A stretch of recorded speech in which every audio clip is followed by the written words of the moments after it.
Today we're gonna try to final sand this touch up that we've.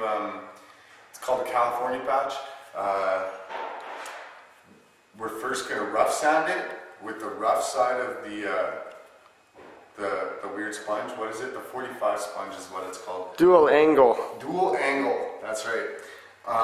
So I just want to use the rough side and just kind of get any ridges out or any uglies. It's kind of, I don't know if you can see that, but there's ridges through it, a couple places. We just want to sand those out so it's pretty flat.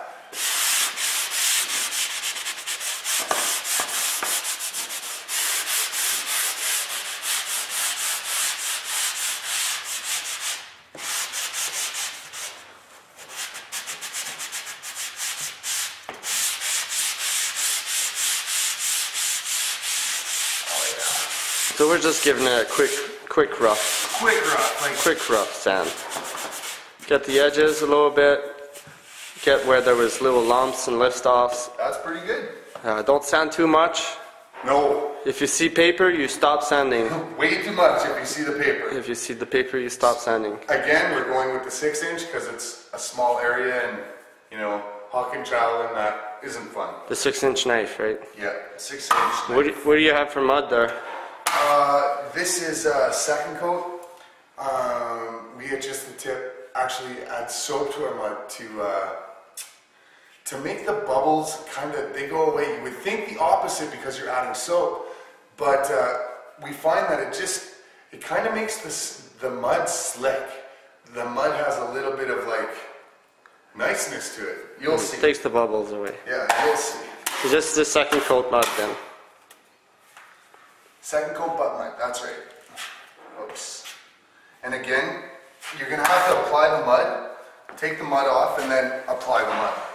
Because painted surfaces seem to like to want a fisheye or air bubble. Phil, did you want to explain why that happens? Yeah, well, there's water in the mud and it's trying to escape. And usually when it escapes, when it evaporates, it goes into the drywall with the paper of the drywall, and some of it escapes into the air. That's right. But since the wall is finished with paint and is sealed, the water can't escape into the drywall paper anymore. So it escapes to the surface, creating the little pinholes that you see. And that's the reason. So we do it twice to get the pinholes away.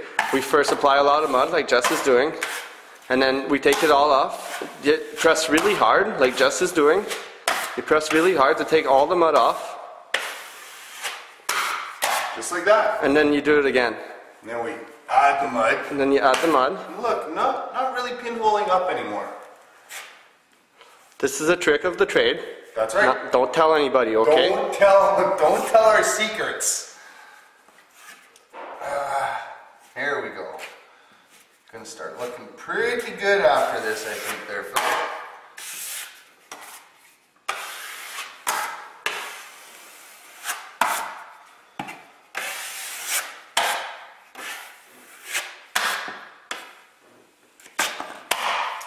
Should really come up, I guess. So yeah, you want to make sure that you kind of go both ways too. You go maybe down some and then up some a little bit, because if you keep going the same way all the time, you'll notice the pinholes might come back too. You go both ways, sometimes it helps you kind of get rid of them pinholes. Even it out a little bit.